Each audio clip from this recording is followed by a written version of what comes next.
ফুটাইছি। কি বলছো কোন তোমার? জায়গায় ফুটাইতে গেছে? মন্দিরের সামনে ফুটাইছি। কোন মন্দির, কোন এলাকায়? ফুসেল কে ফুটাতে গেছিল কে? মাসুদ আমলি খান। মাসুদ খান। এই আমলি নেতা মাসুদ খান উনি বোম ফুটাতে গেছে মন্দিরে, বোম মারতে অর্ডার দিছে। হ্যাঁ, আচ্ছা ঠিক আছে, কটা বোম আমাদের মারছো? তো দুইটা বোম ছিল। দুটা বোম দিছিল। কি নিয়ে আইছিলা? না, আমাদের বোমই ছিল। সাথে কি নিয়েছিলা? বাইক নিয়েছিলা? না, সাথে একটা বাইক ছিল। কে গেছিল সাথে? সাথে কে কে ছিল? তিনজন ছিলাম। তিনজন, নাম নাম কি? কি? সমিত, তুহিন আর আমি। ওকে, আচ্ছা তোমাদের কোনো টাকার অফার শ্রমিকের করে বাবার না? নাম কি? শ্রমিকের তার বাবার নাম কি কি? কি বইলা নিছে? কি বইলা নিছে তোমাদের?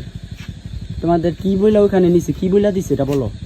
আমাদের বোম ফুটাইতে বলছে আর কি, ফুটাইছি। কইছে এটা বন্ধ টাকা ওখানে টাকা পয়সা দিচ্ছে টাকা কোনো? পয়সা দিছে কোনো? না, সে বিষয়ে তুমি কিছু জানো? না, না, তা তোমার সাথে যে দুজন আছে তারা জানে? মারলা কেন? ওটা জানি না। তা তোমরা মারলা কেন? তোমার স্বার্থ কি? ওটা জানি না। হ্যাঁ আচ্ছা, তুমি তোমার বন্ধুর কথা মারছো? সেনাবাহিনী